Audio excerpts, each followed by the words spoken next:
पुराने जमाने की बात है। बगदाद के एक महान शहर में बादशाह जलाल की हुकूमत थी। शहर खुशहाल था, मगर बादशाह के दिल में घमंड का तूफान था। वह अपने शासन पर इतना गर्व करता कि कभी किसी गरीब की हालत पर रहम न खाता। प्रजा सिर्फ उसके हुक्म की गुलाम थी। उसी शहर के बाहर एक छोटा सा गांव था, जहां एक मेहनती किसान चाचा रहीम अपनी बेटी नूर के साथ रहता था। नूर नेक दिल, शर्मीली और नमाज की पाबंद थी। उसकी खूबसूरती में सादगी थी, मगर ईमान का नूर उसके चेहरे पर चमकता था। चाचा रहीम रोज खेतों में मेहनत करता, पसीना बहाता और शुक्र अदा करता। उसकी जुबान पर हमेशा यही अल्फाज रहते, अल्लाह की दी हुई रोजी में बरकत है। नूर अपने बाप के साथ हर काम में हाथ बटाती, कभी खाना बनाती, कभी पानी भरती, कभी दुआ मांगती। एक दिन शहर में ऐलान हुआ कि बादशाह जलाल का बेटा शहजादा अली शिकार के लिए गांव की तरफ आ रहा है। गांव वाले खुशी से भर गए, मगर चाचा रहीम खामोश रहा। वह जानता था कि अमीर लोगों के आने से अक्सर गरीबों की मुसीबत बढ़ती है। दूसरे दिन दोपहर के वक्त जब धूप तेज थी, शहजादा अली अपने साथियों के साथ घोड़े पर सवार गांव में आया। उसके कपड़े चमक रहे थे, खादिम हाथ बांधे खड़े थे। गांव के बच्चे हैरान होकर शहजादे को देखने दौड़े। नूर उस वक्त कुएं से पानी भर रही थी। अचानक घोड़े के टापों की आवाज आई। उसने ऊपर देखा तो शहजादा अली सामने खड़ा था। शहजादे की आंखों में घमंड और तकब्बुर झलक रहा था। वह अपने आप को सबसे बेहतर समझता था। नूर ने नजरें झुका लीं और चुपचाप अपना काम जारी रखा। शहजादा अली को यह बात बुरी लगी कि एक आम लड़की ने उसकी तरफ ध्यान नहीं दिया। उसके दिल में घमंड और जिद पैदा हुई कि वह उसे अपनी मर्जी से झुकाएगा। शहजादा वापस महल आया तो उसके दिल में नूर का चेहरा घूमता रहा, मगर यह जज्बा मोहब्बत नहीं था, बल्कि अहंकार और जीत की चाह थी। उसने इरादा किया कि वह नूर को महल में बुलाएगा ताकि अपनी ताकत दिखा सके। उधर नूर अपने घर में थी। चाचा रहीम ने उसके चेहरे पर परेशानी देखी और कहा, बेटी, दुनिया वालों से मत डर, अल्लाह पर यकीन रख। नूर ने दिल में दुआ की, ऐ अल्लाह, मुझे अपने रहम से बचा ले। अगर आजमाइश आई तो सब्र अता फरमा। उसी रात महल में हुक्म जारी हुआ कि सुबह नूर को बादशाह के दरबार में पेश किया जाए। गांव में डर फैल गया। लोग हैरान थे कि एक किसान की बेटी को दरबार क्यों बुलाया जा रहा है, मगर किसी को अंदाजा न था कि यह एक तकदीर की शुरुआत है। सुबह सूरज निकला तो महल के दरवाजे पर शोर मच गया। सिपाही गांव से नूर और चाचा रहीम को लाने पहुंच गए। गांव वाले डरे हुए देख रहे थे। नूर के कदम कांप रहे थे, मगर चेहरे पर सुकून था। उसने दिल में अल्लाह का नाम लिया और खामोशी से चल पड़ी। महल के बड़े दरवाजे खुले, सोना चमक रहा था। दीवारों पर नक्श और निगार झिलमिला रहे थे। चाचा रहीम ने अपनी बेटी का हाथ मजबूती से पकड़ा। दरबार में बादशाह जलाल तख्त पर बैठा था, शहजादा अली उसके बराबर में। वहां कई वजीर और दरबारी भी मौजूद थे। बादशाह ने ऊंची आवाज में कहा, यह वही लड़की है जिसने मेरे बेटे की तरफ देखा तक नहीं। दरबारी हंसने लगे, मगर नूर ने नजरें नीची रखीं, कोई जवाब न दिया। शहजादा अली खामोश था, जैसे दिल में कुछ चल रहा हो, मगर घमंड उसके चेहरे पर साफ था। चाचा रहीम ने आगे बढ़कर अदब से कहा, जहां अपना, हम गरीब लोग हैं, हमारी बेटी ने कोई गुस्ताखी नहीं की। वह तो शर्म और हया में सिर झुकाए रहती है। बादशाह ने तंजिया मुस्कुराहट के साथ कहा, हया, देखते हैं ये हया कितनी मजबूत है। दरबार में एक चमकती हुई प्याली रखी गई जिसमें सोना भरा था। बादशाह ने कहा, अगर तुम सच में नेक हो तो यह सोना कबूल न करना, वरना सबके सामने सच जाहिर हो जाएगा। नूर ने एक लम्हे के लिए आसमान की तरफ देखा, फिर मुस्कुराकर बोली, मैं अल्लाह की नेमत पर कानत करती हूं। दरबार में खामोशी छा गई। शहजादा अली पहली बार हैरान हुआ। उसने सोचा, यह लड़की बाकी सब की तरह दौलत की प्यासी नहीं। मगर बादशाह जलाल का चेहरा गुस्से से लाल हो गया।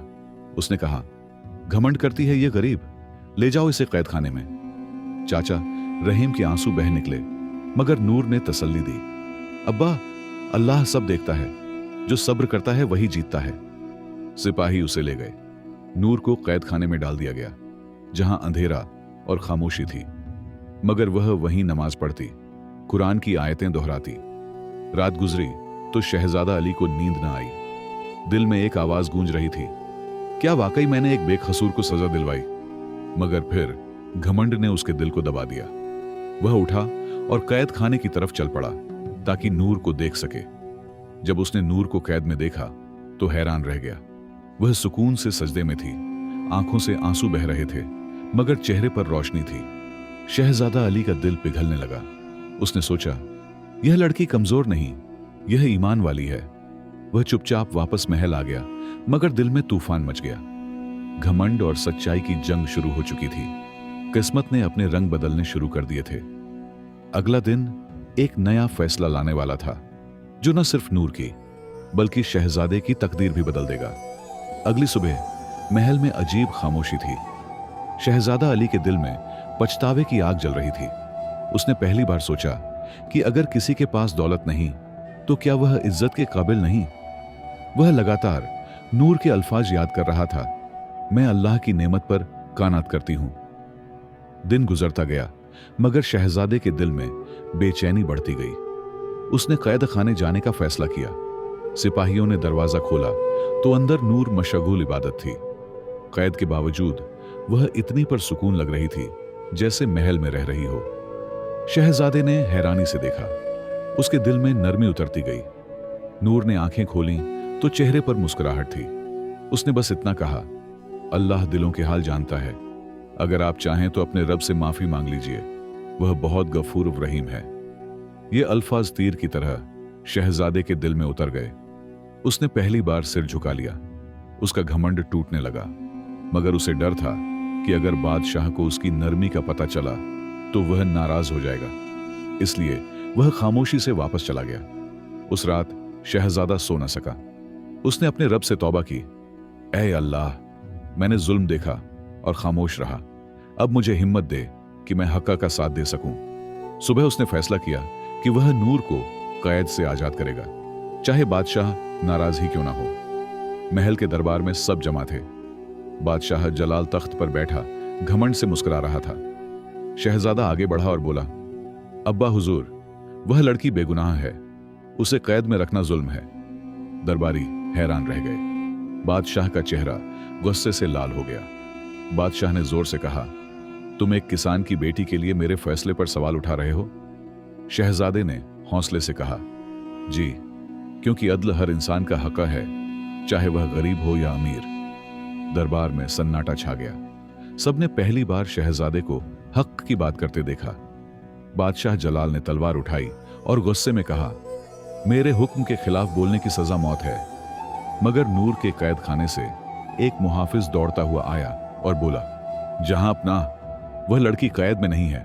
दरबार में हलचल मच गई। सब हैरान रह गए। किसी को समझ ना आया कि नूर कहां गई। मगर उसी वक्त मस्जिद के मीनार से अजान की आवाज गूंजी। शहजादे के दिल में अजब सुकून उतर गया। वह समझ गया कि अल्लाह ने उसे जुल्म से बचा लिया है ताकि वह खुद अपनी राह चुन सके। शहजादा अली ने दरबार छोड़ दिया। वह घोड़े पर सवार हुआ और कैद खाने की तरफ गया, मगर वहां नूर का कोई निशान न था। बस दीवार पर एक आयत लिखी थी, इन्नल्लाह मा साबिरीन, बेशक अल्लाह सब्र करने वालों के साथ है। उस लम्हे शहजादा रो पड़ा। शहजादा अली ने वह आयत पढ़ी तो दिल कांप गया। उसे एहसास हुआ कि अल्लाह ने उसे एक इम्तिहान में डाला था। वह तौबा करता हुआ मस्जिद की समत रवाना हुआ। अजान की आवाज हर तरफ गूंज रही थी, जैसे आसमान खुद शहजादे के दिल की गवाही दे रहा हो। उधर महल में बादशाह जलाल का गुस्सा हद से बढ़ गया। उसने अपने सिपाहियों को हुक्म दिया, पूरे शहर में तलाश करो, वह लड़की जहां मिले फौरन कैद कर लो। मगर सिपाही सारा दिन ढूंढते रहे। किसी को नूर का कोई निशान न मिला। लोगों में कानाफूसियां शुरू हो गईं। कुछ कहते, वह अल्लाह की बंदी थी, रब ने उसे बचा लिया। कुछ बोलते, यह कोई करामत है। बादशाह इन बातों से और ज्यादा जलने लगा। घमंड ने उसकी आंखों पर पर्दा डाल दिया था। शहजादा अली दिन रात नूर को ढूंढता रहा। एक रोज वह थककर एक वीरान कुएं के पास बैठ गया। वहां एक बुजुर्ग फकीर बैठे थे। शहजादे ने सलाम किया। बुजुर्ग ने नरमी से कहा, बेटा, जिसे तू तलाश कर रहा है वह अल्लाह के जिक्र में है, दुनिया के बंधनों से आजाद। शहजादा चौंक गया। आप जानते हैं वह कहां है? बुजुर्ग ने मुस्कुराकर कहा, जिस दिल में घमंड न हो वही नूर तक पहुंच सकता है। शहजादा खामोश हो गया। उसके दिल में पहली बार हकीकी नरमी उतर गई। उसने वहीं बैठकर दुआ मांगी, ऐ अल्लाह, मुझे सच की राह दिखा। उसी रात बादशाह जलाल को एक ख्वाब आया।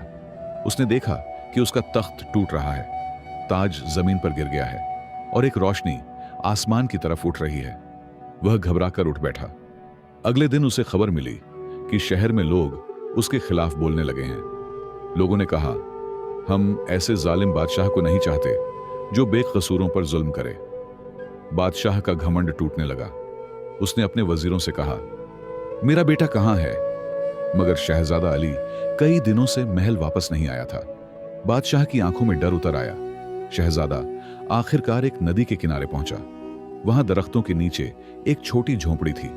अंदर से तिलावत की आवाज आ रही थी। वह आगे बढ़ा तो देखा नूर कुरान पढ़ रही थी। उसका चेहरा नूरानी हो चुका था। शहजादा सजदे में गिर गया और रो पड़ा। नूर ने कुरान बंद किया और कहा, अल्लाह जिसे चाहे इज्जत दे, जिसे चाहे गिरा दे, तू उसका शुक्र अदा कर कि उसने तुझे पहचान दी। शहजादे के आंसू जमीन पर गिरे। वह बोला नहीं, सिर्फ दिल से इस्तिगफार करता रहा।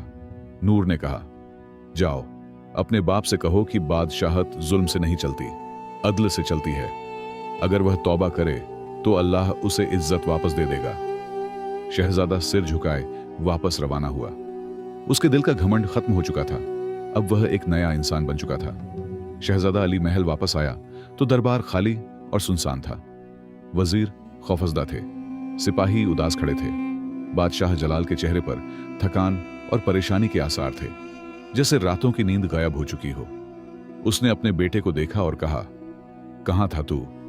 शहजादा आहिस्ता से बोला, अब्बा हुजूर, मैंने वह सच देखा है जिससे हम सब मुंह मोड़ चुके थे। जुल्म के साए में कभी सल्तनत कायम नहीं रहती। बादशाह ने खामोशी से सुना। उसके चेहरे पर नदामत की लकीरें उभरने लगीं। शहजादे ने कहा, मैं नूर से मिला हूं। उसने कहा है कि अल्लाह इज्जत उसी को देता है जो अदल करता है। अगर आप सच में रियाया के खैर ख्वाह हैं तो तौबा कीजिए और इंसाफ का झंडा उठाइए। बादशाह की आंखों से आंसू बह निकले। बादशाह जलाल ने आसमान की तरफ देखा और बोला, ऐ परवरदिगार, मैंने जुल्म किया, घमंड में बहक गया, मुझे माफ कर दे। वह तख्त से उतरकर जमीन पर सजदे में गिर गया। सारा दरबार खामोश था। सब हैरान थे कि एक बादशाह बंदगी के आगे झुक गया है। जो अल्लाह पर भरोसा करे वही हकीकी बादशाह होता है। उसी दिन ऐलान किया गया कि जुल्म के तमाम कैदी आजाद किए जाए, किसानों से लिया गया नाजायज टैक्स खत्म कर दिया जाए और अदल की नई शुरुआत की जाए। रियाया खुशी से नारे लगाने लगी। शहर में अमन और बरकत की लहर दौड़ गई। चाचा रहीम के गांव में भी यह खुशखबरी पहुंची। नूर सजदे में गिरकर रोने लगी। उसने कहा, ऐ रब, तेरी कुदरत सबसे बड़ी है। तूने जालिम को बदल दिया और हक को सरबुलंद किया। गांव वाले नूर को दुआएं देने लगे। चंद दिन बाद बादशाह जलाल खुद गांव आया। उसने चाचा रहीम के घर के सामने घोड़ा रोका। नूर दरवाजे पर खड़ी थी। बादशाह ने सर झुकाया और बोला, बेटी, तूने हमें ईमान का सबक दिया। आज मैं चाहता हूं कि तू हमारे महल की शहजादी बनकर रियाया की रहनुमाई करे। नूर ने आजदी से कहा, जहां अपना शहजादी बनने से बड़ी इज्जत ईमानदार बंदगी में है, मगर अगर आप चाहते हैं तो मैं महल आऊंगी ताकि इल्म और इंसाफ का चिराग जलता रहे। बादशाह मुस्कुरा दिया। उसकी आंखों में सुकून उतर आया। नूर महल में आई, मगर शान और शौकत के लिए नहीं, बल्कि रियाया की भलाई के लिए। उसने औरतों के लिए तालीम के मदरसे कायम किए, यतीमों के लिए खाने के घर बनवाए और हर फैसले में इंसाफ को सबसे ऊपर रखा। शहजादा अली उसके साथ खड़ा रहा। अब वह घमंडी नहीं, बल्कि नेक और दानिशमंद बन चुका था। बादशाह जलाल ने एक दिन कहा, मेरी सल्तनत अब नूर की रोशनी से जगमगा रही है। बगदाद में खुशहाली लौट आई और सबने कहा, यही है ईमान की असली बादशाहत। वक्त गुजरता गया। बगदाद में इंसाफ की खुशबू फैल गई। लोग दुआएं देते, अल्लाह बादशाह जलाल और शहजादी नूर को सलामत रखे। महल में अब तकब्बुर नहीं, बल्कि इल्म, अदल और इबादत का चिराग जलता था। हर जुमे को दरबार में कुरान की तिलावत होती, रियाया के मसाइल सुनने का वक्त मुकर्रर था। शहजादा अली हर रोज गरीबों के दरमियान बैठता, उनकी बात सुनता और उनके दुख दर्द बांटता। नूर ने महल के एक हिस्से में औरतों के लिए मदरसा बनाया। वहां कुरान, पढ़ाई और मेहनत का सबक दिया जाता। वह कहती, तालीम ईमान को रोशनी देती है। चाचा रहीम अब बूढ़ा हो चुका था। वह हर रोज मस्जिद में बैठकर तस्बीह पढ़ता। लोग उससे कहते, तुम्हारी बेटी ने बगदाद को बदल दिया। वह मुस्कुराकर कहता, यह सब अल्लाह का करम है, हम तो बस उसके बंदे हैं। उसके चेहरे पर सुकून था। एक रात बादशाह जलाल बीमार पड़ गया।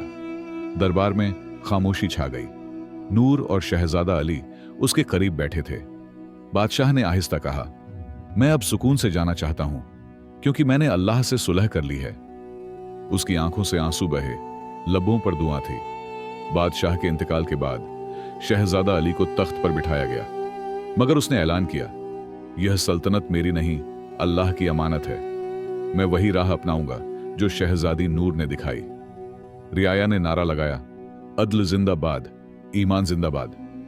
नूर ने बादशाहत के कामों में हाथ बटाया, मगर कभी घमंड नहीं किया। वह हमेशा सादा लिबास पहनती, महल के बजाय मस्जिद में ज्यादा वक्त गुजारती। लोग उसे नूर उल अमान कहने लगे, यानी अमन की रोशनी। उसकी दुआ से बारिशें होती, खेत लहलहाते।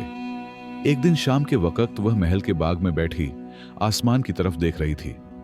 शहजादा अली ने पूछा, तुम क्या सोच रही हो नूर? वह मुस्कुराकर बोली, मैं सोच रही हूं कि असल शहजादी वह नहीं जिसके पास सोना हो, बल्कि वह है जिसके दिल में ईमान हो। सालों बाद बगदाद का नाम अदल व इंसाफ की मिसाल बन गया। दूसरे मुल्कों के बादशाह भी आकर कहते, हमने ऐसी सल्तनत नहीं देखी जहां रियाया को शहजादी की तरह इज्जत मिलती हो। नूर के नाम पर कई मदरसे, कुएं और मस्जिदें बनाई गईं। जब नूर की उम्र ज्यादा हुई तो वह एक दिन खामोशी से मस्जिद गई। नमाज के बाद सजदे में गई और वापस न उठी। लोग कहते हैं, नूर दुनिया से नहीं गई, वह रोशनी बनकर हर दिल में जिंदा है। उसकी कब्र पर आज भी चिराग जलते हैं। यूं एक किसान की बेटी ईमान, सब्र और अदल से शहजादी बनी। बादशाहत खत्म हुई, मगर नूर की रोशनी हमेशा कायम रही। सबक यह है, घमंड इंसान को गिराता है और ईमान उसे बुलंद करता है। इस कहानी का पहला सबक यह है कि घमंड और तकब्बुर इंसान को अंधा कर देता है। बादशाह जलाल ने अपने इख्तियार और दौलत पर इतना फख्र किया कि वह हक और नाहक में फर्क भूल गया, मगर आखिर में उसी घमंड ने उसकी बादशाहत को हिलाकर रख दिया। दूसरा सबक यह है कि ईमान और सब्र सबसे बड़ी ताकत है। नूर ने जुल्म, कैद और खौफ के बावजूद अल्लाह पर भरोसा रखा। वह रोई नहीं, शिकवा नहीं किया, बल्कि दुआ और यकीन के साथ अपनी इज्जत और ईमान की हिफाजत की। यही सच्चे ईमान की अलामत है। तीसरा सबक यह है कि अदल के बिना ताकत बेमानी है। शहजादा अली ने जब जुल्म के खिलाफ खड़ा होना सीखा तो वह हकीकी वारिस बना। बादशाहत सिर्फ ताज पहनने का नाम नहीं, बल्कि इंसाफ कायम करने का फर्ज है। जहां अदल हो वहां अमन खुद ब खुद आता है। चौथा सबक यह है कि औरत की असली खूबसूरती उसके किरदार में है, न कि दौलत या लिबास में। नूर के पास न सोना था, न जवाहरात, मगर उसका ईमान, हया और इल्म उसे सारी सल्तनत में सबसे मुअज्जज बना गया। यही इस्लाम की तालीम है। पांचवां सबक यह है कि तौबा से हर दिल बदल सकता है। बादशाह जलाल ने जब अपनी गलती मानी और अल्लाह से माफी मांगी तो उसके दिल की सख्ती नरम हो गई। अल्लाह कभी किसी बंदे से मायूस नहीं होता, चाहे वह कितना ही गुनहगार क्यों ना हो। छठा सबक यह है कि तालीम और इल्म दिलों को रोशनी देते हैं। नूर ने जब मदरसे कायम किए और औरतों को पढ़ने का हक दिया तो उसने नस्लों को बदल दिया। इल्म इंसान को ईमान के करीब लाता है और जहालत उसे घमंड के अंधेरे में धकेलती है। सातवां और आखिरी सबक यह है कि असल बादशाहत दिल की पाकीज़गी में है। नूर एक किसान की बेटी थी, मगर ईमान की रोशनी से वह शहजादी बन गई। इस्लाम हमें यही सिखाता है कि इज्जत खून या दौलत से नहीं, बल्कि नियत और किरदार से मिलती है।